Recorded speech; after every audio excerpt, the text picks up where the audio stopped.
Gira el coche ahora, Antonio. Ahora. Mi voz salió tan alta que mi esposo casi choca con otro vehículo en la carretera. Mis manos temblaban mientras sostenía aquella bolsa negra que mi hijo me había pedido que llevara. Dentro de ella, escondido entre ropa inocente, había algo que cambiaría a nuestra familia para siempre. Durante 15 años ayudé a mi hijo financieramente, sacrifiqué mis ahorros, le presté dinero que nunca regresó. Pero nunca imaginé que sería capaz de esto.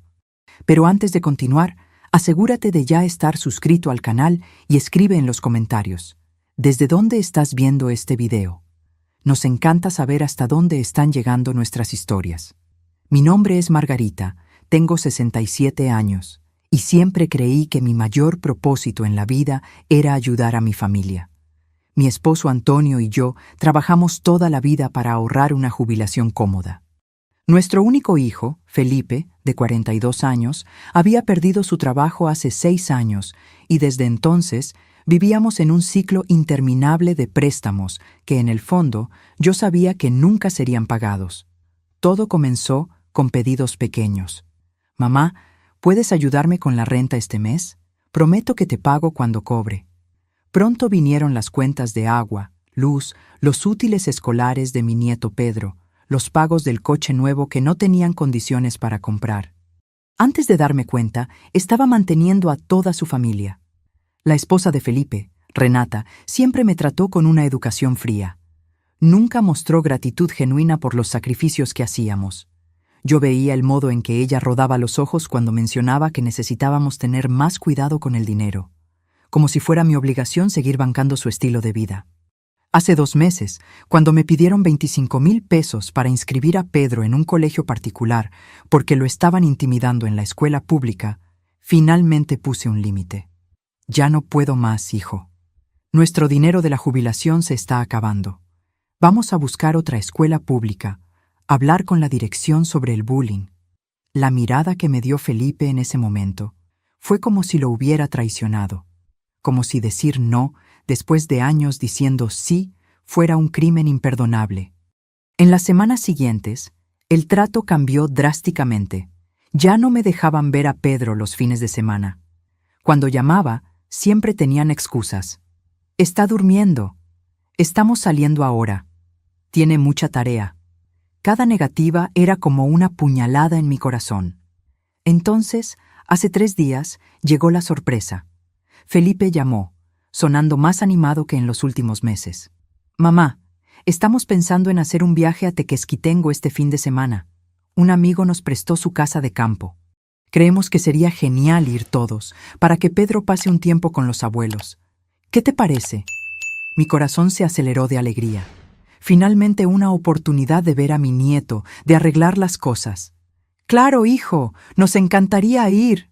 «Genial. Ah, y mamá, ¿podrías llevarnos una bolsa extra? Nuestro coche ya está lleno con las cosas de Pedro». «Sin problema», respondí sin dudar. En la mañana del viaje, Felipe y Renata aparecieron con una bolsa negra común. Nada sospechoso en ella. La pusimos en nuestro coche y acordamos que ellos nos seguirían justo detrás en la carretera federal 150 hacia Tequesquitengo. Llevábamos casi 2 horas en la carretera cuando sonó mi celular. Era Felipe. «Mamá, la bolsa que te dimos, no la abriste, ¿verdad?» Aquella pregunta me causó un escalofrío instantáneo. Había algo extraño en su tono. «No, ¿por qué la abriría?» «Por nada. Es que te amo, mamá». Sabes eso, ¿verdad? En 40 años, mi hijo me había dicho esas palabras tal vez media docena de veces. Y nunca así, de esa manera, como una despedida. «Felipe, ¿qué está pasando?» «Nada, mamá. Sigan conduciendo. Nos vemos en la caseta de cobro». Colgué el teléfono con las manos temblorosas. Algo estaba terriblemente mal. «Antonio, para el coche». «¿Qué?» «Estamos en la carretera, Margarita». «Para ahora», grité. Mi esposo se orilló en el acotamiento. Felipe y Renata pasaron junto a nosotros, tocando el claxon.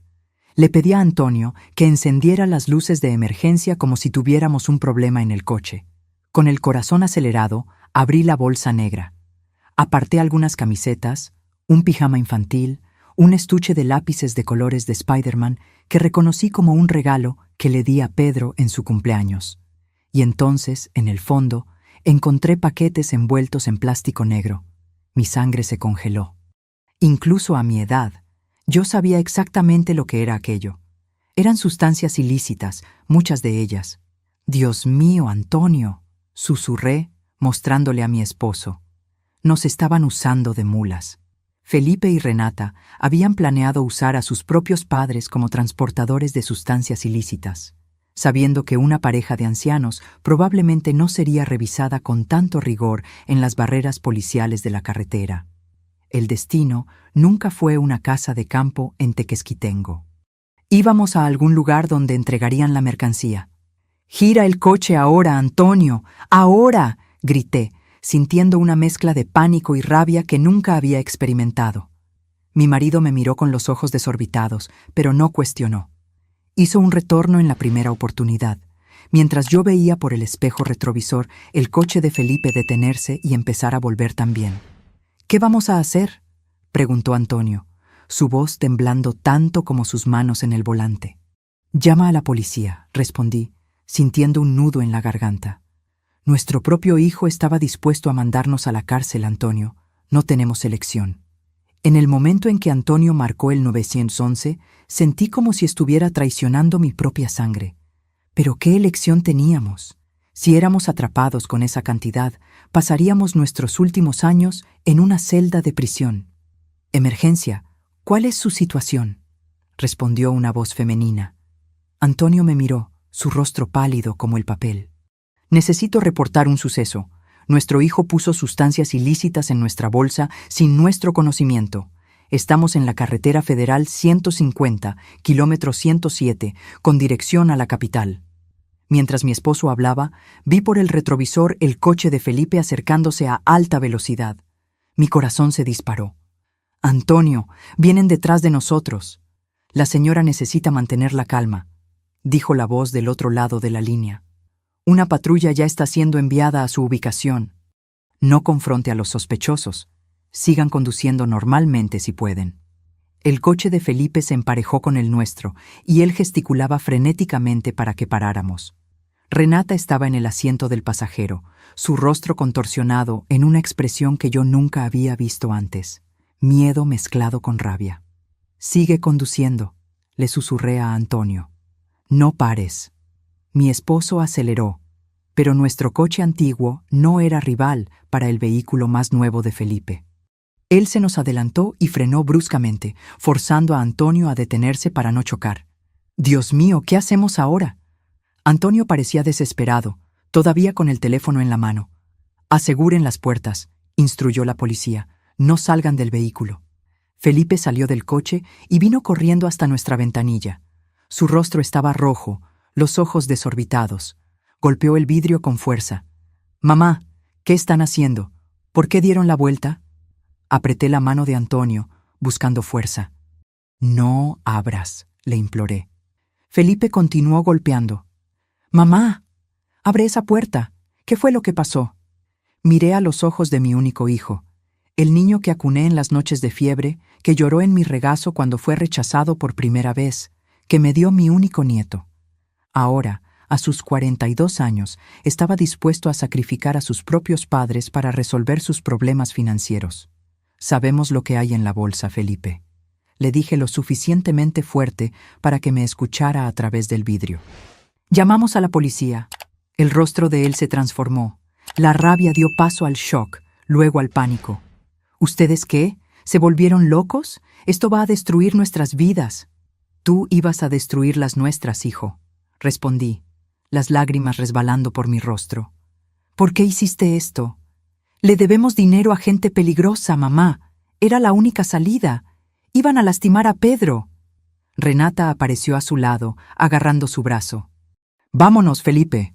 Ahora». Felipe me miró una última vez, una mezcla de miedo y traición en sus ojos. «Acabaste con todo, mamá». Corrieron de vuelta a su coche y aceleraron a toda velocidad, dejando marcas de neumático en el asfalto. «Se están fugando», Antonio informó a la policía. «Las patrullas ya están en camino». «¿Cuál es la descripción y la placa del vehículo?». Suministramos la información, sintiendo como si cada palabra fuera una puñalada para nuestro propio hijo. 15 minutos después, que parecieron una eternidad, 2 patrullas policiales se detuvieron a nuestro lado. Mostramos la bolsa, contamos toda la historia. Lloré descontroladamente mientras explicaba cómo habíamos mantenido a nuestro hijo y su familia durante años, cómo recientemente habíamos establecido límites, cómo él había planeado esta reconciliación solo para usarnos como transportadores de drogas. «Señora, lo que hicieron hoy fue muy valiente», dijo un policía mayor, su mirada comprensiva. Lamentablemente, vemos muchos casos donde criminales usan a ancianos y familiares como mulas precisamente porque rara vez son abordados en los retenes. Ustedes probablemente salvaron sus propias vidas hoy. Me quedé sentada en el acotamiento, sosteniendo la mano de Antonio mientras se llevaban la bolsa y registraban nuestra declaración. Una policía se acercó con un vaso de agua. «¿Y mi nieto?», pregunté, mi voz casi desvaneciéndose. «Pedro solo tiene 10 años. Estaba en el coche con ellos. Estamos en búsqueda del vehículo ahora. Si el niño está con ellos cuando sean localizados, el DIF será activado para garantizar su seguridad». Sentada allí, en medio de la nada, entre el cielo abierto y el asfalto caliente, pensé en todas las veces que había cedido a los pedidos de Felipe, todas las veces que renuncié a mis necesidades para satisfacer las de él, todas las veces que ignoré las señales de que algo estaba mal porque quería creer que mi hijo todavía era la persona que crié para ser. «Vamos a llevarlos de vuelta a casa», dijo el policía. «Necesitan estar disponibles en caso de que tengamos más preguntas». En el camino de vuelta me quedé en silencio absoluto, mirando por la ventana los paisajes que horas antes habían parecido tan prometedores. Antonio sostenía mi mano, su pulgar haciendo pequeños círculos en mi piel, como siempre hacía cuando yo estaba angustiada. «¿Hice lo correcto?», pregunté finalmente, mi voz quebrándose. «¿Y si lastiman a Pedro? ¿Y si...?» «Margarita», Antonio me interrumpió, su voz firme a pesar de los ojos llorosos. «Ellos pusieron drogas en nuestra bolsa. Estaban dispuestos a dejar que nos encarcelaran. Eso no es amor, no es familia. Hiciste lo único que podías hacer». Pero aquella noche, sola en la cama que compartí con Antonio por 45 años, no pude dormir. Me quedaba imaginando dónde estaría Pedro, si estaría asustado, si entendería por qué la abuela había traicionado a sus padres. El teléfono sonó a las 3:17 de la mañana. Contesté antes del segundo tono. «Señora Margarita», era la voz de la policía. «Encontramos a su hijo y a su esposa intentando cruzar la frontera estatal. Están detenidos». «¿Y mi nieto?», pregunté, mi corazón casi saliéndose por la boca. «El niño está bien, está con la asistente social ahora. Como parientes más cercanos, ustedes tienen preferencia en la custodia temporal, si lo desean». No dormí el resto de la noche. Antonio y yo nos sentamos en el pequeño porche trasero, mirando las estrellas desaparecer mientras el día amanecía. No necesitamos hablar mucho. Después de 45 años juntos, nuestros silencios decían más que palabras. «Vamos a buscar a Pedro», dije finalmente, cuando el sol ya coloreaba el horizonte. «¿Estás segura, Margarita? ¿Tenemos edad para cuidar a un niño de 10 años?»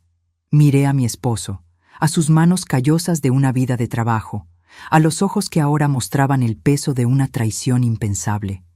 «¿Qué elección tenemos? Es nuestro nieto. No puedo dejarlo ir a un albergue o a una familia desconocida. No después de todo esto». Antonio asintió lentamente. «Siempre has tenido un corazón más grande que el mundo». A las 8 de la mañana estábamos en el DIFE, Desarrollo Integral de la Familia. La consejera, una mujer de mediana edad con ojos amables, nos recibió en su sala pequeña y sofocante. «Pedro está bien físicamente, pero está muy asustado y confuso», explicó. «No entiende por qué sus padres fueron llevados por la policía ni por qué no puede ir a casa».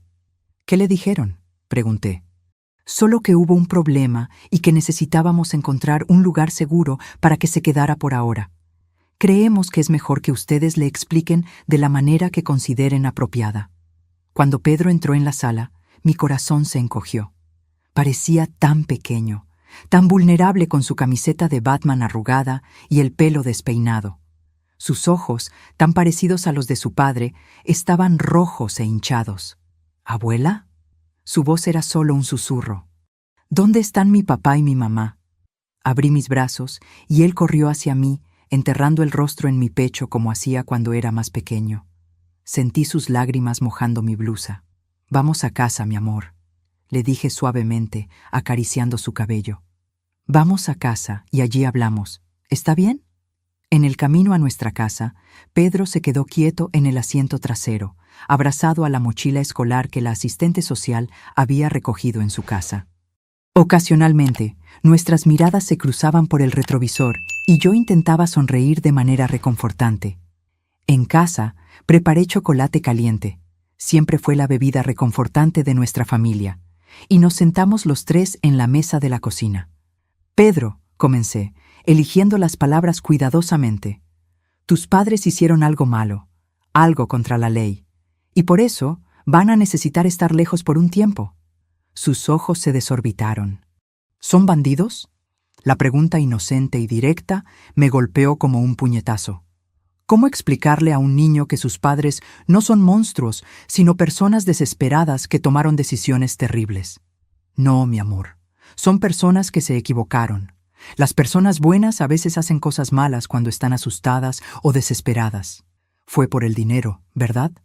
Preguntó Pedro, sorprendiéndome con su percepción. Ellos peleaban mucho por dinero. Mi mamá siempre decía que si tú ayudabas más, nosotros no estaríamos en esta situación. Sentí como si me hubieran abofeteado. ¿Así era como Renata me retrataba a su propio hijo? ¿Como una abuela avara que se negaba a ayudar lo suficiente? Pedro, abuela y abuelo ayudaron a tus padres por muchos años, explicó Antonio, su voz gentil pero firme. Les dimos mucho dinero, más de lo que podíamos, de hecho. Pero a veces, no importa cuánto des, nunca es suficiente si la persona no sabe administrar. Pedro movió su cuchara en el chocolate, creando pequeños remolinos. Lo sé, yo los oía discutir a veces. Papá decía que era solo un préstamo más, y mamá decía que ustedes se lo debían por ser su único hijo. Cada palabra de Pedro era una revelación dolorosa de cómo éramos vistos por la familia de mi hijo. No como personas generosas que sacrificaron su propia seguridad financiera, sino como un banco que nunca cerraba, una fuente de recursos a ser explotada. Pedro, ¿sabes por cuánto tiempo vas a tener que quedarte aquí? Preguntó, cambiando de tema. La señora del DIF dijo que puede ser un tiempo largo, que va a depender del juez. Levantó los ojos, súbitamente alarmado. ¿Ustedes también me van a mandar lejos? Nunca, respondí con firmeza, extendiendo la mano para sostener la suya. Esta es tu casa ahora, por el tiempo que necesites. En los días siguientes, establecimos una nueva rutina. Inscribimos a Pedro en la escuela pública cerca de casa, la misma donde Antonio había sido conserje antes de jubilarse. Compramos útiles escolares nuevos, algo de ropa, e intentamos crear un ambiente de normalidad en medio del caos en que se había convertido nuestras vidas. Una semana después de la detención de Felipe y Renata, recibimos la visita de un abogado. «Quieren verlos», dijo, sentado en nuestra sala. «Están detenidos preventivamente mientras el caso avanza a juicio». «¿Y qué tienen que decir?», preguntó Antonio, su voz más dura de lo que jamás le oí. «Alegan que fueron forzados por narcotraficantes, que estaban siendo amenazados y no vieron alternativa. Están pidiendo que ustedes paguen por su defensa». Solté una risa amarga que no reconocí como mía. ¿Después de todo lo que hicieron? ¿Después de intentar convertirnos en criminales? ¿Todavía creen que pueden pedirnos dinero? El abogado parecía incómodo. También mencionaron que, si ustedes no ayudan, pueden alegar que ustedes sabían de las drogas, que fue un plan conjunto. Antonio se levantó tan rápido que la silla casi se cae. «Salga de nuestra casa ahora», ordenó, señalando la puerta. «Y dígale a mi hijo que si se atreve a acusarnos, yo mismo voy a testificar en su contra. Dígale que tenemos las grabaciones de las llamadas a la policía, que tenemos testigos de que descubrimos las drogas e inmediatamente pedimos ayuda. Dígale que no somos los idiotas que él pensó que éramos». Después de que el abogado se fue, Antonio se sentó pesadamente en el sofá, cubriendo su rostro con las manos. Fue una de las pocas veces que lo vi llorar en todos nuestros años juntos. Antonio, susurré, sentándome a su lado. ¿Crees que hicimos algo mal al criarlo? ¿Cómo nuestro hijo se convirtió en esta persona? Él negó con la cabeza lentamente. No sé, Margarita. Quizás dimos demasiado. Quizás él nunca aprendió que las acciones tienen consecuencias porque siempre estábamos allí para arreglar todo. Aquella noche, mientras Pedro dormía en el cuarto que había sido de su padre, Antonio y yo hicimos un pacto. No permitiríamos que nuestro nieto creciera con la misma sensación de derecho que había corrompido a Felipe. Le enseñaríamos responsabilidad, trabajo duro y, sobre todo, integridad. A la mañana siguiente, recibí una llamada de la prisión. Era Felipe. ¿Aló? Mi voz salió vacilante, insegura. Mamá. La voz de Felipe sonaba diferente por el teléfono de la prisión. Más dura, más fría. Me quedé en silencio, sin saber qué decirle al hijo que había intentado usarme como mula de sustancias ilícitas. Destruiste nuestras vidas, continuó cuando se dio cuenta de que yo no hablaría. ¿Sabes lo que les pasa a personas como yo en la cárcel? ¿Sabes por cuánto tiempo puedo quedarme aquí? Sentí que mis rodillas flaqueaban y me senté en la silla más cercana. Era surrealista oír a mi hijo, el niño que crié, acusarme por estar sufriendo las consecuencias de sus propias acciones. Felipe, logré decir finalmente, pusiste sustancias ilícitas en nuestra bolsa sin nuestro conocimiento. Tú y Renata planearon usar a sus propios padres como transportadores de drogas. ¿Y ahora me culpas por llamar a la policía? Era nuestra única oportunidad, mamá. Le debemos dinero a gente peligrosa. Iban a lastimar a Pedro. Después de que te negaste a pagar su escuela, no te atrevas, interrumpí, mi voz temblando de rabia. No te atrevas a usar a tu hijo como excusa. Los ayudamos por 6 años. 6 años. Dimos dinero que ni siquiera teníamos para sostener un estilo de vida que ustedes no podían pagar. Y cuando finalmente dijimos no a un colegio particular carísimo, ¿decidieron convertirnos en criminales? Hubo un silencio del otro lado de la línea. ¿Cómo está Pedro?, preguntó finalmente, su voz súbitamente más pequeña. Está con nosotros. Está seguro. Está en la escuela, y por primera vez en mucho tiempo está en una casa donde no necesita oír discusiones constantes sobre dinero. Quiero hablar con él. Eso ya no depende de mí, Felipe. Hay un proceso legal ahora. El juez va a determinar cuándo y cómo pueden tener contacto. Oí un suspiro pesado. Mamá, por favor, necesitas ayudarnos. Necesitas pagar un buen abogado. Por la familia, por Pedro. No, respondí, sorprendiéndome a mí misma con la firmeza en mi voz. Se acabó, Felipe. El dinero se acabó. La confianza se acabó. Cruzaste una línea que no puede deshacerse. Te vas a arrepentir de esto, dijo, y pude oír la rabia creciendo nuevamente. Cuando yo salga de aquí. Si estás amenazando a tus propios padres ahora, Felipe, sugiero que pienses bien, interrumpí. Cualquier amenaza será reportada inmediatamente a las autoridades. Voy a cuidar a Pedro y darle la estabilidad que él merece. Es mi única responsabilidad ahora. Colgué el teléfono con las manos temblorosas. Antonio, que había oído todo desde la puerta de la cocina, se acercó y me abrazó en silencio. Nos quedamos así, 2 ancianos apoyándose mutuamente, intentando procesar cómo nuestro único hijo se había convertido en un extraño amenazador. Las semanas se transformaron en meses. La vida con Pedro trajo una rutina nueva y sorprendentemente reconfortante. Él iba a la escuela por la mañana. Yo preparaba su almuerzo y lo ayudaba con las lecciones. Por la tarde, Antonio lo llevaba a jugar fútbol en el campito del barrio o a andar en bicicleta. Por la noche, nos sentábamos juntos a cenar, algo que rara vez sucedía en su casa, como descubrimos. Pedro nos contó que generalmente comía solo viendo televisión mientras sus padres discutían en otra habitación. «Abuela», me preguntó Pedro una noche, mientras yo le arreglaba las cobijas, ¿por qué mis padres peleaban tanto por dinero si ustedes los estaban ayudando? La pregunta me tomó por sorpresa. Pedro era mucho más perceptivo de lo que imaginábamos. «Bueno, cariño, a veces las personas quieren más de lo que pueden tener. Tus padres querían una casa grande, coches nuevos, viajes, escuela cara para ti, pero no tenían suficiente dinero para todo eso. Abuelo y yo ayudamos mucho, pero aún así no era suficiente para el estilo de vida que ellos querían. Pedro se quedó pensativo.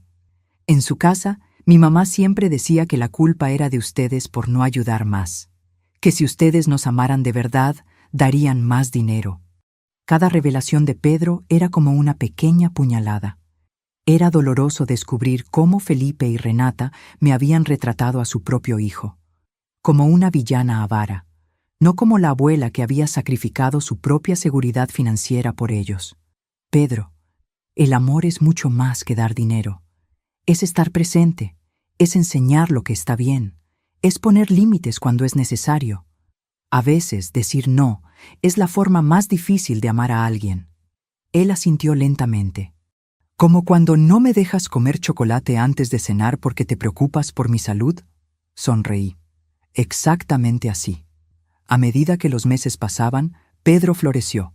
Sus notas mejoraron, hizo amigos en el barrio, y poco a poco, las preguntas sobre cuándo volverían sus padres se hicieron menos frecuentes. No por falta de amor, me di cuenta, sino porque finalmente estaba experimentando la estabilidad que todo niño merece. El juicio de Felipe y Renata fue programado para 6 meses después de la detención. Como testigos principales, Antonio y yo seríamos llamados a declarar. La idea de testificar contra mi propio hijo me dejaba físicamente enferma, pero yo sabía que era necesario. No solo por la justicia, sino para mostrarle a Pedro que incluso las decisiones dolorosas son necesarias cuando se trata de hacer lo que es correcto. Una semana antes del juicio, recibí una carta de Renata. Me sorprendió. Ella nunca me había escrito antes. Con cierta aprensión, abrí el sobre. Querida suegra, espero que esta carta la encuentre bien. Sé que usted probablemente me odia ahora, y tiene todo el derecho. Lo que hicimos fue imperdonable. Usarlos a usted y a Antonio de esa manera. No tengo excusas. La prisión te da mucho tiempo para pensar. He estado pensando en todas las veces que usted nos ayudó y cómo yo siempre quise más. Cómo hablé mal de usted a Pedro. Cómo manipulé a Felipe para que pidiera más y más. La verdad es que yo nunca aprendí a vivir dentro de nuestras posibilidades. Siempre creí que merecía más de lo que tenía. Y cuando usted y Antonio estaban allí, listos para cubrir nuestras deudas, era fácil seguir así. No estoy pidiendo perdón, ni dinero para abogados, solo quería que supiera que, a pesar de todo, estoy agradecida porque usted esté cuidando de mi hijo. Él merece algo mejor que los padres que tiene. Renata. Releí la carta varias veces, intentando encontrar la manipulación entre líneas, pero por primera vez desde que conocí a Renata, sus palabras parecían sinceras. Le mostré la carta a Antonio, que la leyó en silencio. ¿Qué piensas?, pregunté. Él suspiró profundamente. Creo que la prisión puede cambiar a las personas. A algunas para peor, a otras, quizás para mejor. ¿Crees en ella? No sé, Margarita, pero creo que es lo más cercano a una disculpa que vamos a recibir. El día del juicio me puse mi mejor vestido, no por vanidad, sino por respeto a la solemnidad del momento. Pedro se quedó con la vecina. Decidimos que no necesitaba pasar por el trauma de ver a sus padres en el tribunal. El tribunal estaba sorprendentemente lleno. Aparentemente, el caso de padres ancianos siendo usados como mulas por sus propios hijos había atraído la atención de los medios locales. Me senté al lado de Antonio en la primera fila, mis dedos entrelazados con los de él, buscando fuerza. Cuando Felipe y Renata entraron, esposados y vistiendo el uniforme de la prisión, mi corazón se encogió. Felipe parecía haber envejecido 10 años en 6 meses. Estaba más delgado, con ojeras profundas y una barba que nunca antes había tenido.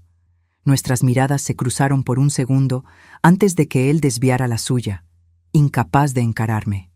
Renata, por otro lado, me miró directamente y asintió levemente, como si reconociera mi presencia. Había algo diferente en ella, una humildad que nunca había existido antes. El juicio comenzó con las acusaciones siendo leídas. tráfico de drogas, intento de uso de terceros sin consentimiento para transporte de sustancias ilícitas, asociación con el narcotráfico. Cada palabra era como una puñalada. Cuando fui llamada a testificar, mis piernas temblaban tanto que necesité apoyarme en la balaustrada para subir al estrado de los testigos. El fiscal me hizo preguntas sobre los años de apoyo financiero, sobre la negativa reciente de la colegiatura, sobre la extraña reconciliación y la invitación para el viaje. «Señora Margarita», preguntó el fiscal, «¿cuándo exactamente se dio cuenta de que algo estaba mal?» Tragué saliva, mirando brevemente a mi hijo antes de responder. Fue cuando Felipe llamó durante el viaje para preguntar sobre la bolsa. Él nunca, en toda su vida adulta, terminó una llamada diciendo que me amaba. Aquello no era normal. Sentí que algo estaba terriblemente mal. «¿Y qué hizo usted entonces?» Mi voz falló. Le pedí a mi esposo que parara el coche. Abrí la bolsa y encontré los paquetes escondidos entre la ropa de mi nieto. Paquetes de drogas. ¿Y cuál fue su reacción al descubrir esto? Mi voz falló. Mandé a mi esposo a llamar a la policía. Yo sabía que estaba denunciando a mi propio hijo, pero ellos estaban dispuestos a dejarnos ir a prisión en su lugar. ¿Qué elección tenía? El abogado de la defensa, un hombre joven de traje barato, se levantó para el contrainterrogatorio. «Señora Margarita, usted afirma que mantuvo a su hijo y a su familia durante años. ¿Está consciente de que, al hacer esto, puede haber creado una dependencia financiera que los llevó a tomar medidas desesperadas cuando usted súbitamente cortó ese apoyo?» Sentí que la sangre me subía al rostro. Yo no súbitamente corté el apoyo. Yo dije no a un pedido específico, una escuela particular cara, después de 6 años pagando prácticamente todos sus gastos. Y aun si hubiera cortado todo de golpe, ¿eso justifica convertir a sus propios padres en narcotraficantes involuntarios? El abogado retrocedió un poco ante mi indignación. «No estoy sugiriendo una justificación, señora. Solo estoy estableciendo el contexto de la situación».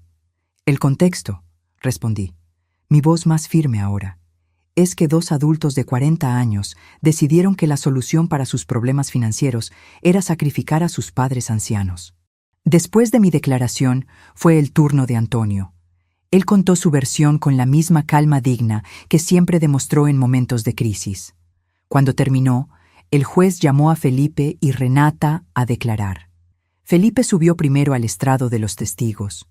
No podía mirarme mientras hablaba. «Estábamos desesperados», comenzó él.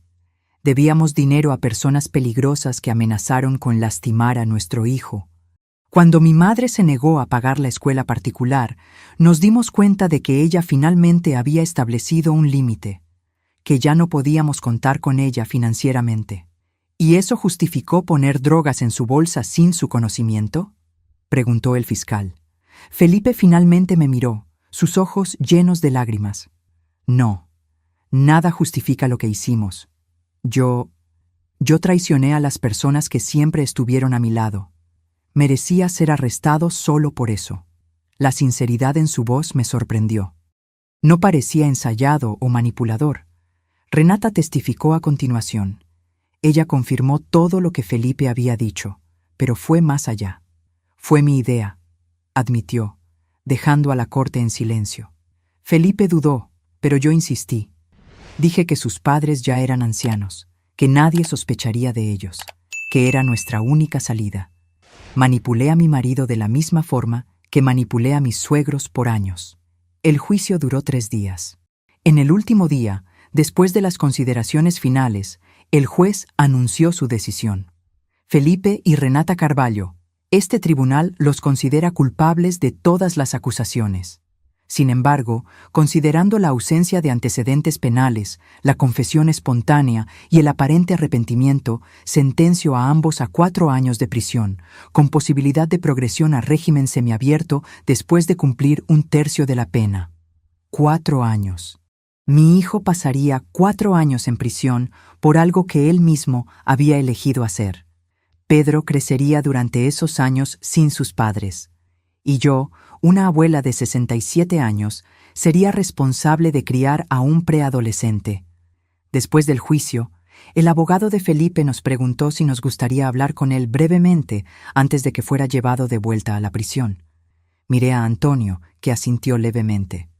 En una pequeña sala al lado del tribunal, encontramos a Felipe, todavía esposado, pero sin la presencia de los guardias dentro de la sala. «Mamá», comenzó él tan pronto como entramos, su voz embargada, «sé que no merezco su perdón. Lo que hicimos no tiene excusa». «¿Por qué, Felipe?», pregunté, la pregunta que me había atormentado por meses. «¿Por qué harías algo así con nosotros después de todo lo que hicimos por ti?». Él bajó la cabeza. «Porque durante años ustedes siempre estuvieron allí para limpiar mis desastres. Siempre que me equivocaba, ustedes lo arreglaban. Creo que nunca realmente crecí. Nunca aprendí a lidiar con las consecuencias de mis propios errores». «¿Y ahora?», preguntó Antonio, su voz calmada pero firme. «¿Ahora?». Felipe respiró hondo. «Ahora quiero que cuiden a Pedro mejor de lo que yo cuidé. No quiero que crezca como yo, creyendo que el mundo le debe algo». «La custodia de él todavía será decidida por el juez», dijo Antonio. «Lo sé, y voy a recomendar que se quede con ustedes. Pedro necesita estabilidad, mejores ejemplos que Renata y yo fuimos». Aquellas palabras, viniendo de mi hijo, me tomaron completamente por sorpresa. Por primera vez desde el inicio de aquel infierno, vi un atisbo del chico que yo había criado, un atisbo de integridad y responsabilidad. «Voy a intentar ser alguien mejor cuando salga de aquí», continuó. «Alguien que ustedes y Pedro puedan respetar nuevamente». Cuando el guardia vino a buscar a Felipe, hice algo que no planeaba. Abracé a mi hijo. Fue un abrazo rápido, todavía cargado de dolor y desconfianza, pero también de una pequeña esperanza de que, quizás, algo bueno pudiera salir de todo aquel desastre. En el camino de vuelta a casa, Antonio y yo permanecimos en silencio por un largo tiempo. «¿Crees que realmente cambió?», pregunté finalmente. Antonio consideró por un momento. «No sé. La prisión cambia a las personas, pero no siempre para mejor. Creo que solo el tiempo lo dirá». «¿Y nosotros? ¿Qué pasa ahora?». Él tomó mi mano sobre el asiento del coche. «Ahora criamos a nuestro nieto. Le damos lo que necesita, no necesariamente lo que quiere. Enseñamos valores, responsabilidad, integridad, y rezamos para hacer un trabajo mejor esta vez». Cuando llegamos a casa, Pedro corrió a recibirnos, ansioso por noticias. «¿Qué pasó? ¿Cuándo vuelven papá y mamá?». Nos sentamos con él en la sala y explicamos, de la forma más gentil posible, que sus padres se quedarían lejos por algunos años, que él viviría con nosotros durante ese tiempo. «¿Ellos van a ir a la cárcel de verdad?», preguntó, su voz pequeña. «Sí, cariño. Ellos hicieron algo malo y ahora necesitan enfrentar las consecuencias». Pedro se quedó en silencio por un momento, procesando la información. «¿Puedo visitarlos?». «Eso va a depender del juez de la Sala de la Infancia y la Juventud. Pero probablemente sí, con algunos límites». Él asintió, sorprendentemente compuesto para un niño de su edad. «Está bien, entiendo». Aquella noche, mientras arreglaba la cama de Pedro, él me hizo una pregunta que se quedaría conmigo por mucho tiempo. «Abuela, ¿todavía amas a papá incluso después de lo que hizo?». La pregunta de Pedro me tomó desprevenida. ¿Cómo explicarle a un niño de 10 años la complejidad del amor maternal? ¿Cómo decir que es posible amar profundamente a una persona y al mismo tiempo estar devastada con sus elecciones? «Pedro», comencé, sentándome en el borde de la cama, «el amor de madre es complicado. Yo amo a tu padre, sí. Lo amaré para siempre, porque es mi hijo. Pero eso no significa que yo acepte o apruebe lo que él hizo. Amar a alguien no es dar un pase libre para hacer cosas malas». Pedro pensó por un momento, agarrado a su oso de peluche desgastado. «¿Como cuando me amas, pero me castigas si hago algo malo?». Sonreí con la simplicidad perfecta de su analogía. «Exactamente así, cariño. Te amo demasiado para dejarte crecer creyendo que puedes hacer cualquier cosa sin consecuencias. ¿Y me vas a amar incluso si hago algo muy, muy malo un día? ¿Como hizo papá?». Sentí que mi corazón se encogía con el miedo en su voz. «Siempre, Pedro. Siempre. Nada en el mundo podría cambiar eso. Él asintió, pareciendo satisfecho. Entonces creo que está todo bien que papá esté en la cárcel, siempre y cuando tú todavía lo ames. Las semanas siguientes se dedicaron a establecer una nueva normalidad. La asistente social visitaba regularmente para verificar cómo Pedro se estaba adaptando. El juez de la sala de la infancia determinó que por ahora Antonio y yo tendríamos la custodia provisional, con la primera visita a los padres programada para 2 meses después del inicio del cumplimiento de la pena. El día de la visita, Pedro estaba nervioso, cambiándose de ropa 3 veces antes de decidirse por una camiseta de superhéroe que Felipe le había dado en el último cumpleaños. ¿Crees que les gustará verme?, preguntó mientras yo le peinaba su cabello rebelde. Será el mejor momento de los últimos meses para ellos, respondí honestamente. El penal era un lugar frío e intimidante, incluso para una visita. Pedro apretó mi mano con fuerza mientras pasábamos por los detectores de metal y por los procedimientos de seguridad. La sala de visitas tenía mesas de concreto fijadas al suelo y sillas de plástico duro. Felipe entró primero.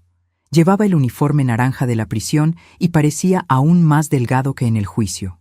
Sus ojos se iluminaron cuando vio a Pedro, y por un momento pude ver al niño que había sido, antes de que la vida y las malas elecciones lo transformaran.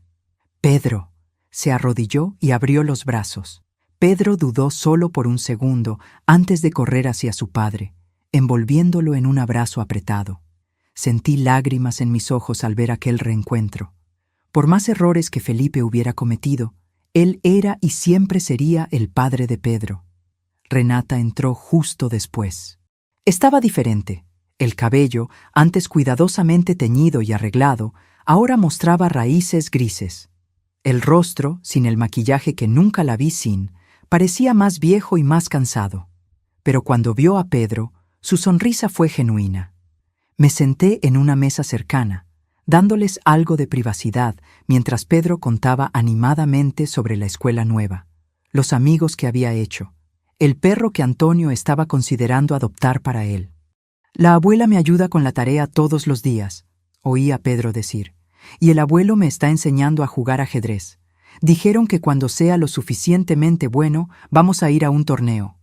Felipe me miró por encima de la cabeza de Pedro, sus ojos comunicando una gratitud silenciosa que las palabras no podían expresar. Después de casi 1 hora, un guardia anunció que la visita estaba terminando. Felipe abrazó a Pedro largamente. «Sé bueno con tus abuelos», dijo. «Escucha lo que dicen. Son más sabios de lo que yo jamás fui». «¿Cuándo vas a volver a casa, papá?», preguntó Pedro, la pregunta que yo sabía que él estaba conteniendo. Felipe me miró nuevamente antes de responder. «Va a tomar un tiempo, hijo, pero cuando vuelva voy a ser un mejor padre, lo prometo». Mientras Pedro se despedía de Renata, Felipe se acercó a mí. «Mamá», dijo bajito, «sé que no merezco pedir nada, pero por favor, no dejes que me olvide, no dejes que crea que no me importa». «Nunca haría eso, Felipe. Él siempre sabrá que lo amas». Felipe asintió, tragando saliva. «Gracias, por todo, por cuidarlo, por no dejarlo ir a un albergue o familia adoptiva». «Es mi nieto», respondí simplemente. «Y tú, con todos tus errores, sigues siendo mi hijo». En el camino de vuelta a casa, Pedro estuvo inusualmente callado. «¿Estás bien, cariño?», pregunté, observándolo por el retrovisor. «Parecían diferentes», dijo finalmente. «¿Diferentes cómo?». «Más pequeños. Papá siempre parecía tan grande. Y mamá siempre estaba arreglada, con maquillaje y uñas hechas. Ahora parecen personas normales». Entendí lo que quería decir. Para un niño, los padres son casi figuras mitológicas, más grandes que la vida, infalibles. Ver a Felipe y Renata en la prisión, vulnerables y disminuidos, debió haber sido un shock para la visión que Pedro tenía de ellos. «Están aprendiendo algunas lecciones difíciles», expliqué. «A veces necesitamos perderlo todo para darnos cuenta de lo que realmente importa». «¿Cómo qué?». «Como la familia, como ser honesto, como asumir responsabilidad por nuestros errores en lugar de intentar que otras personas paguen por ellos».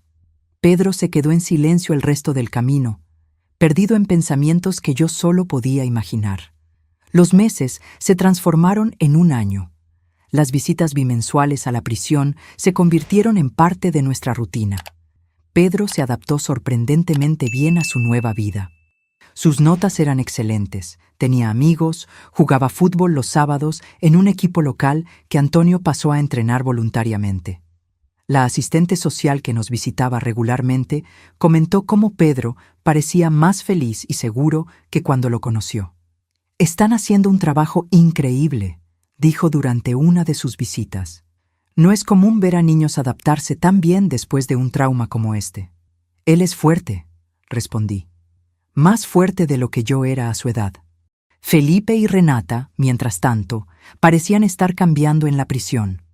Felipe consiguió un trabajo en la biblioteca del penal y comenzó a estudiar para concluir la educación superior a través de un programa de educación a distancia. Renata se involucró en un programa de artesanía e incluso comenzó a dar clases de costura a otras reclusas. En las visitas siempre preguntaban sobre la escuela de Pedro, sus actividades, su desarrollo. Parecían genuinamente interesados en su vida, no solo preocupados por cuándo podrían retomarla.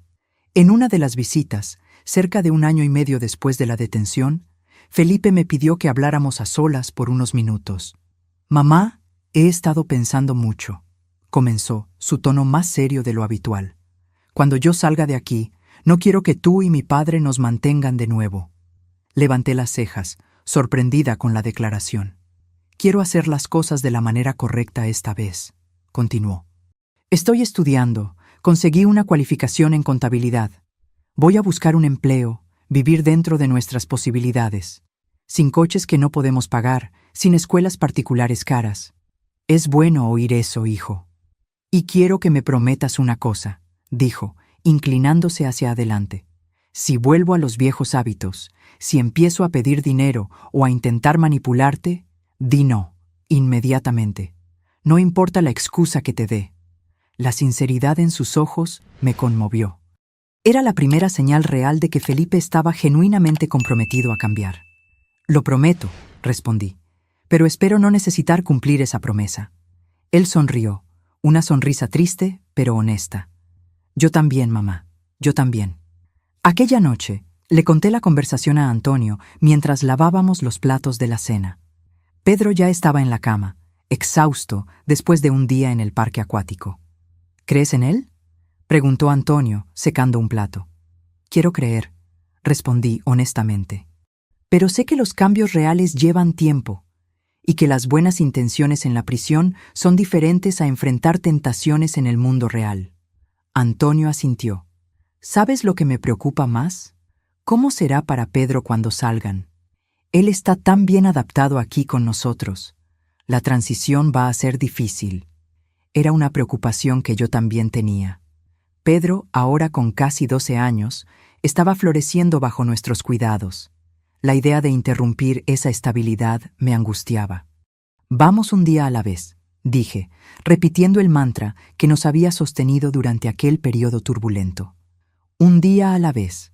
El cumpleaños número 12 de Pedro llegó en un sábado soleado de septiembre.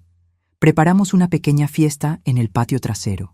Nada extravagante, solo algunos amigos de la escuela, un pastel casero que él mismo me ayudó a hacer y una mesa de golosinas simples. La diferencia en relación con las fiestas elaboradas que Felipe y Renata solían dar era notable. «¿Están seguros de que no necesitan ayuda con los costos de la fiesta?», había preguntado la asistente social durante su visita mensual, claramente preocupada por nuestro presupuesto limitado de jubilados. «Estamos bien», respondió Antonio con una sonrisa. «Descubrimos que los niños necesitan más atención que fiestas caras». Era verdad. Pedro, que antes tenía fiestas temáticas en salones infantiles, con regalos carísimos y decoración profesional, parecía más feliz con nuestra simple celebración casera de lo que jamás lo vi en las fiestas anteriores. Quizás porque ahora él realmente participaba en todo, desde elegir el sabor del pastel hasta ayudar a inflar los globos. «Este es el mejor cumpleaños que he tenido, abuela», me dijo mientras colgábamos juntos las banderitas. «¿Incluso sin el castillo inflable y la máquina de algodón de azúcar?», pregunté, medio bromeando, medio en serio. Eso, se encogió de hombros. Era divertido, pero casi no veía a mis padres durante las fiestas. Estaban siempre ocupados recibiendo a los invitados o discutiendo sobre algo que no estaba como mi mamá quería. La sabiduría de aquel niño a veces me sorprendía. Con solo 12 años, Pedro ya había aprendido lecciones sobre valores y prioridades que sus padres tardaron décadas en comenzar a entender, y aún así necesitaron una prisión para eso.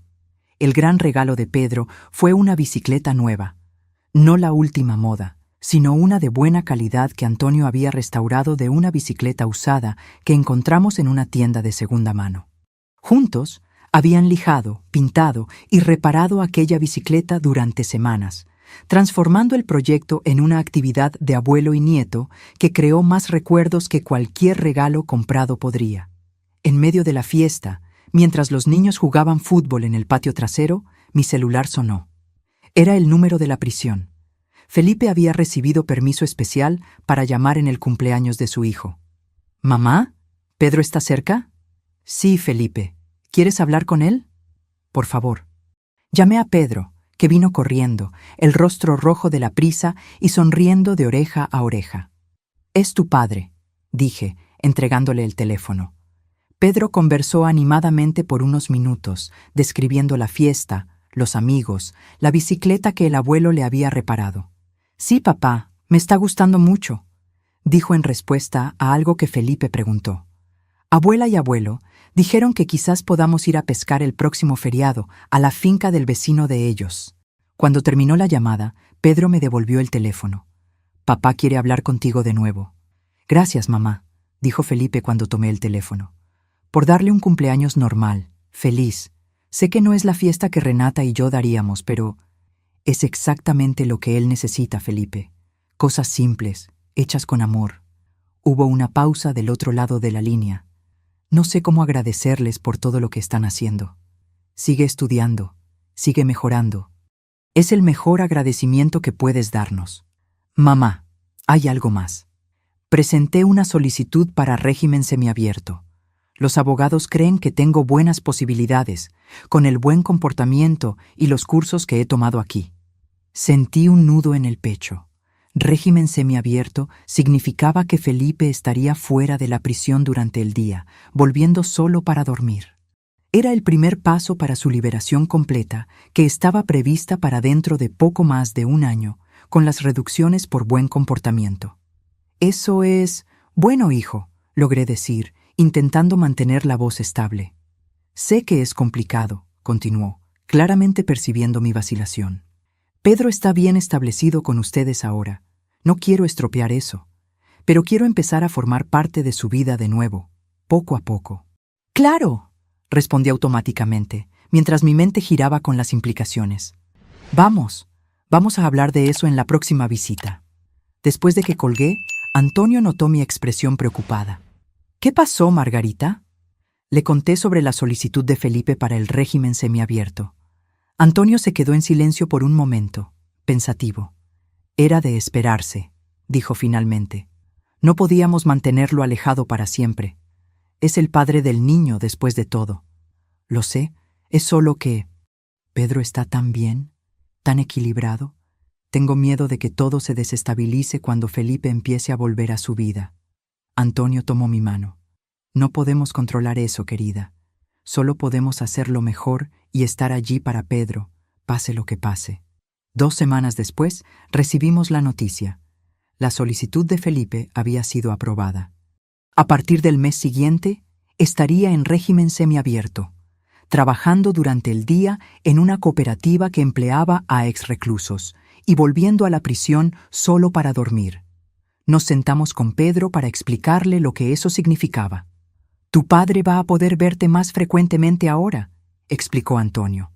«Podrán pasar algunas horas juntos los fines de semana, quizás incluso salir a por un helado o ir al parque».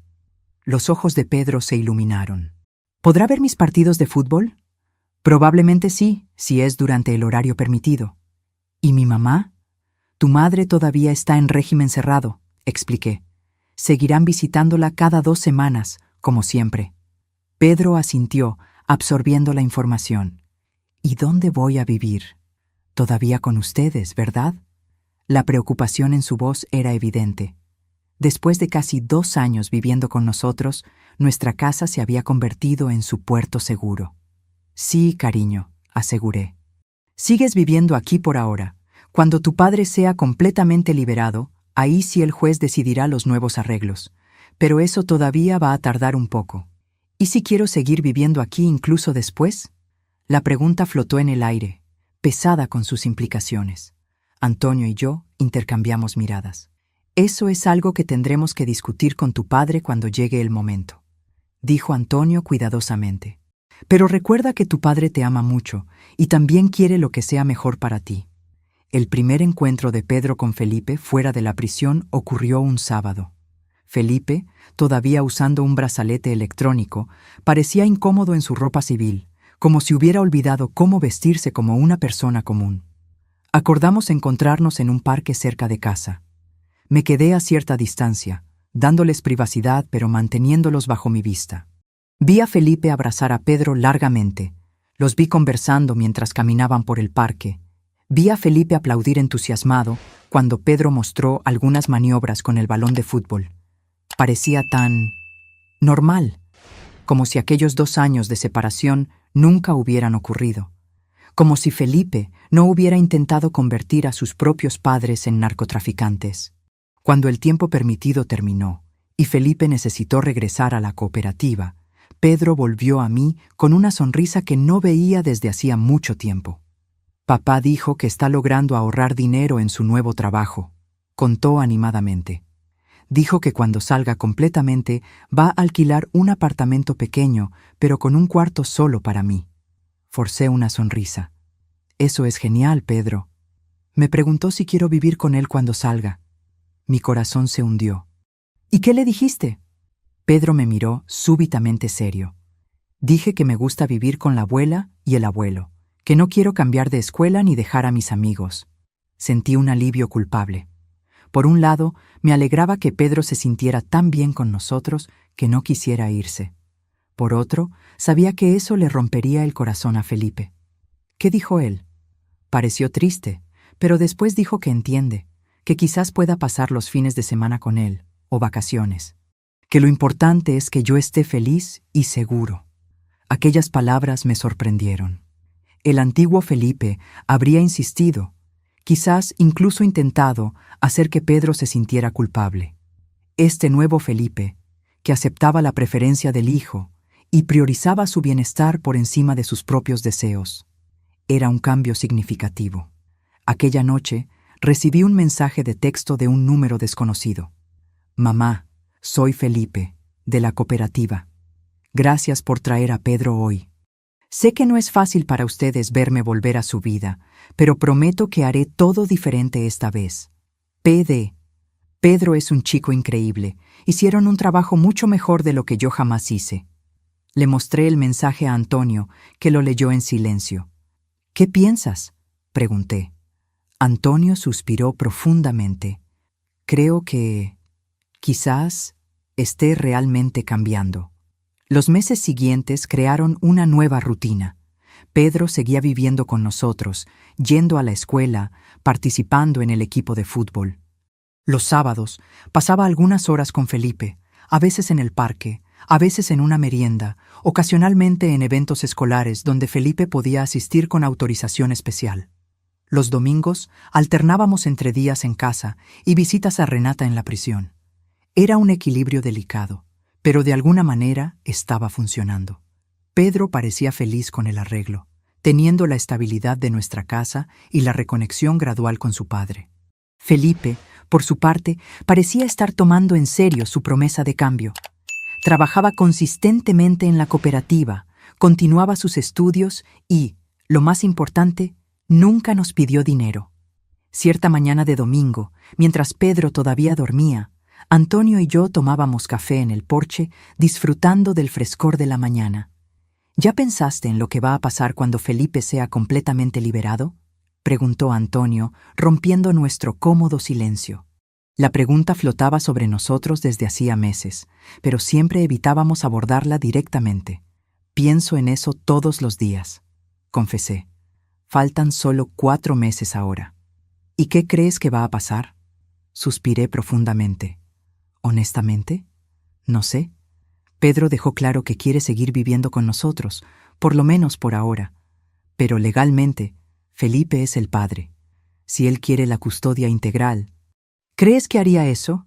¿Forzar a Pedro a ir en contra de su voluntad? Negué con la cabeza lentamente. ¿El Felipe de antes? Definitivamente. ¿Ese nuevo Felipe? No estoy segura. Nuestras reflexiones fueron interrumpidas por el timbre del teléfono. Era domingo por la mañana. ¿Quién podría estar llamando tan temprano? ¿Aló? Contesté, un leve presentimiento molestándome. ¿Señora Margarita? Era una voz masculina que no reconocí inmediatamente. Aquí es Marcelo, supervisor de la cooperativa donde su hijo trabaja. Mi corazón se aceleró. ¿Pasó algo con Felipe? Él me pidió que llamara. Hubo un incidente anoche. Está en el hospital municipal. ¡Hospital!, exclamé, haciendo que Antonio se girara bruscamente hacia mí. ¿Qué pasó? ¿Está bien? Fue atacado cuando volvía al alojamiento de la prisión. Aparentemente, algunos antiguos asociados no estaban contentos con su negativa a volver a trabajar con ellos después de la liberación. Dios mío, susurré. ¿Es grave? Algunas costillas rotas, corte profundo en el brazo, conmoción cerebral. Pero va a sobrevivir. Está pidiendo verla a usted y a Pedro. La administración penitenciaria autorizó la visita al hospital. Colgué el teléfono y rápidamente le expliqué la situación a Antonio. Decidimos no contar todos los detalles a Pedro, solo que su padre se había lastimado y estaba en el hospital. El hospital público estaba lleno aquel domingo. Seguimos por el pasillo abarrotado hasta llegar al lecho de Felipe. La visión de él me choqueó. El rostro hinchado y morado, uno de los ojos completamente cerrado, el brazo vendado y suspendido. «Mamá», murmuró cuando me vio, su voz ronca. «¿Viniste?» «Claro que vine, hijo». Pedro corrió al borde de la cama, sus ojos desorbitados de preocupación. «Papá, ¿qué pasó? ¿Te caíste?» Felipe intentó sonreír, pero la contusión en el rostro transformó la expresión en una mueca. «Algo así, campeón. Pero no te preocupes, tu padre es fuerte. Me voy a poner bien pronto». Después de que Pedro fue llevado por Antonio a comprar algo en la cafetería, Felipe sostuvo mi mano. «Fue la gente de mi pasado», dijo bajito. «Aquellos a quienes les debía dinero. Los mismos que nos pusieron en aquella situación con la bolsa. ¿Vinieron a por ti después de todo este tiempo?» Felipe asintió levemente. «Me estuvieron presionando durante semanas. Querían que volviera a trabajar para ellos cuando saliera. Distribución lo llaman. Narcotráfico es el nombre real. Y te negaste». «Me negué», confirmó, un leve orgullo en su voz a pesar del dolor. «Dije que estaba fuera de esa vida, que tenía un hijo que criar, un futuro limpio que construir». Miré a mi hijo, acostado en aquella cama de hospital, lastimado por haber tomado la elección correcta por primera vez en tanto tiempo. Sentí un orgullo que no sentía hacía años. «Dijeron que van a volver», continuó Felipe, su voz ahora un susurro tenso. «Que van a ir a por mí, y si es necesario, a por Pedro». Sentí que la sangre se me helaba en las venas. «¿A por Pedro?» «Mamá». Felipe apretó mi mano, sus ojos intensos a pesar de las heridas. «Yo no puedo quedarme aquí. No puedo ponerlos a ustedes o a Pedro en riesgo. Cuando me liberen, necesito irme, lejos, donde no puedan encontrarme». «Pero, ¿y Pedro? ¿Tus planes de alquilar un apartamento, de tener un cuarto para él?» «Es por eso que estoy hablando contigo ahora», respondió, su voz embargada. «Pedro es feliz y seguro con ustedes. Tiene escuela, amigos, estabilidad. Arrancarlo de todo eso para una vida huyendo de narcotraficantes». Negó con la cabeza. «¿Qué tipo de padre sería yo?» «¿Qué estás diciendo, Felipe?» «Estoy diciendo que, cuando salga, me voy a ir. Solo. Me voy a otro estado, a empezar de nuevo donde nadie me conozca. Y quiero que tú y mi padre sigan con la custodia de Pedro». La declaración me tomó completamente desprevenida. Era lo opuesto a lo que temía. En lugar de luchar por la custodia, Felipe estaba renunciando voluntariamente a su hijo para mantenerlo seguro. ¿Estás seguro de eso? Es tu hijo. Y porque es mi hijo, necesito hacer lo que es mejor para él, no lo que es más fácil para mí. Tragó saliva, visiblemente emocionado. Fue lo que hiciste en aquella carretera, mamá, cuando descubriste las drogas en la bolsa. Hiciste lo que era necesario, no lo que era fácil. Ahora es mi turno de hacer lo mismo. Cuando Antonio y Pedro regresaron, conversamos sobre cosas triviales: el equipo de fútbol, la escuela, el nuevo videojuego que Pedro había pedido para Navidad. Pero mi mente estaba girando con la conversación anterior. 2 días después, Felipe fue dado de alta y regresó al régimen semiabierto, ahora con protección adicional. En las semanas siguientes, comenzó a preparar a Pedro para la idea de que necesitaría mudarse cuando fuera liberado. Por causa del trabajo, hijo. Conseguí una oportunidad en Ciudad de México. Es una nueva oportunidad, una nueva vida. ¿Pero y yo?, preguntó Pedro, la voz pequeña. ¿No puedo ir contigo? Vi el corazón de Felipe romperse con aquella pregunta, pero él se mantuvo firme. No ahora, campeón. Tienes escuela, amigos, toda tu vida establecida aquí. No sería justo arrancarte de todo eso, pero voy a visitarte siempre que pueda. Y cuando yo esté bien establecido, quién sabe.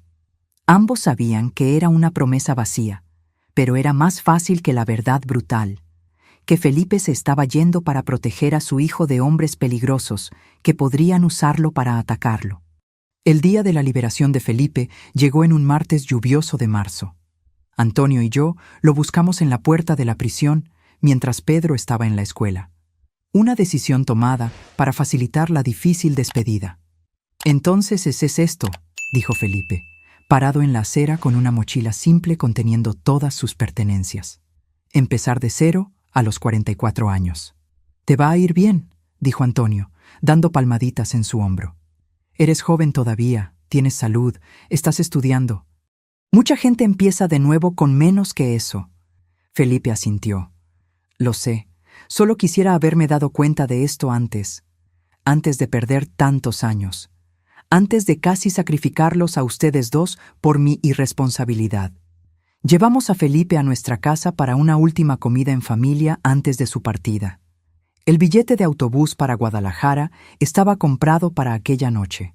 Un amigo de la cooperativa había arreglado un trabajo y un lugar para él quedarse allí. Pedro llegó de la escuela y pasó las últimas horas preciosas con su padre. Jugaron videojuegos, conversaron sobre fútbol, hicieron planes imposibles sobre lo que harían cuando se vieran de nuevo. Era doloroso verlo, sabiendo que podrían pasar meses, quizás años, antes de que fuera seguro para Felipe regresar. Cuando llegó la hora de partir, Felipe abrazó a Pedro largamente. «Sé un buen chico con tus abuelos», dijo, la voz embargada. «Estudia, sé honesto, trabaja duro, sé mejor que tu padre». «Lo seré, papá, lo prometo». Pedro lloraba abiertamente ahora. «Pero vuelve pronto, ¿sí? Tan pronto como pueda, campeón, tan pronto como pueda». Felipe se giró hacia mí, sus ojos rojos. «Mamá, yo...» No dejé que terminara. Abracé a mi hijo con toda la fuerza que tenía. «Lo sé, Felipe, lo sé». Después de que el taxi llevó a Felipe a la terminal de autobuses, me senté con Pedro en el porche mientras él procesaba la partida de su padre. Antonio había ido a buscar un helado, nuestra tradición para momentos difíciles. «Abuela», dijo Pedro finalmente, «papá no va a volver tan pronto, ¿verdad?» Miré a mi nieto, ahora con casi 13 años, más perceptivo de lo que le dábamos crédito. «Quizás no, cariño. Él necesita un nuevo comienzo, lejos de las malas influencias del pasado». Pedro asintió lentamente. «Es por culpa de aquellos hombres que lo lastimaron, ¿verdad? Los oía a ustedes conversando en el hospital cuando creían que yo estaba durmiendo». Respiré hondo, sorprendida. «Sí, Pedro, tu padre se está yendo para mantenerte seguro».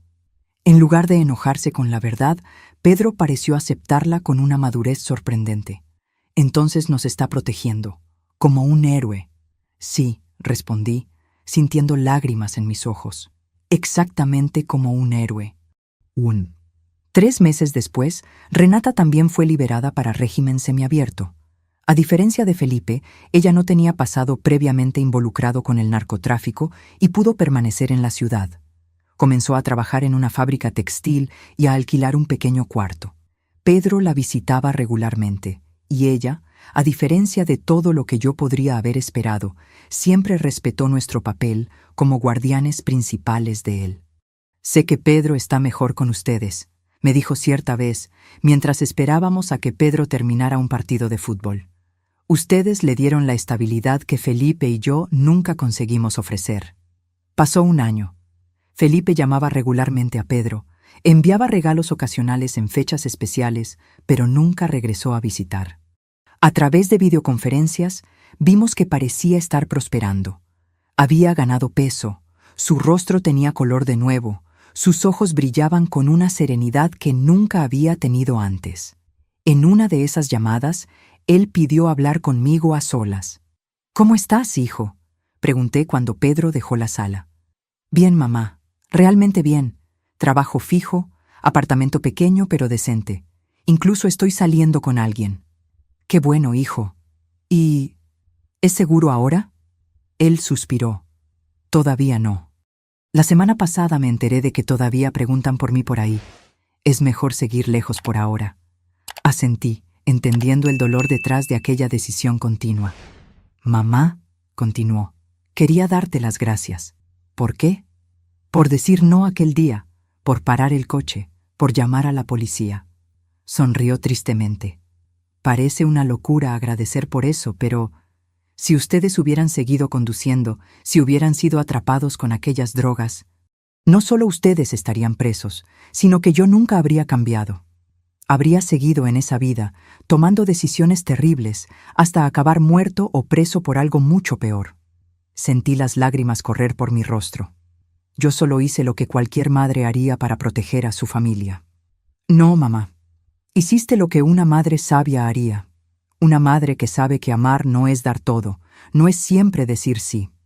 A veces, el amor más profundo es decir no, es establecer límites, es dejar que la persona enfrente las consecuencias de sus propios errores». Aquellas palabras se quedaron conmigo en los años siguientes. Mientras Pedro crecía, mientras Antonio y yo envejecíamos, mientras nuestra familia, rota y remendada, encontraba su nuevo normal. Pedro tiene 17 años ahora.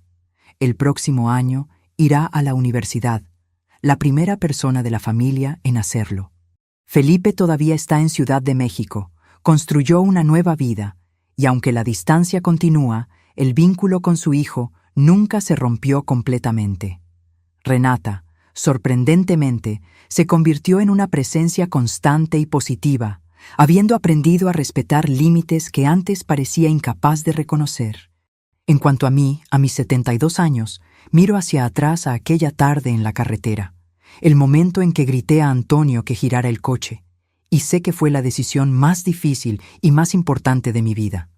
Fue el momento en que me di cuenta de que amar no significa permitir todo, que establecer límites no es crueldad, y que a veces decir no es el mayor regalo que podemos darle a alguien.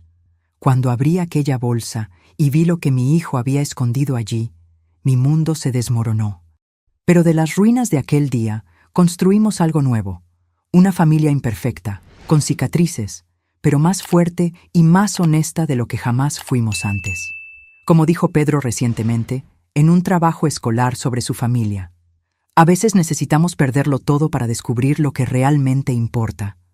Mi padre aprendió eso de la manera más difícil, pero gracias a la valentía de mi abuela, todos nosotros aprendimos también. Ahora, si te gustó esta historia, haz clic en este próximo video que está apareciendo en la pantalla porque en él hay una historia de traición y revuelta como nunca has visto antes.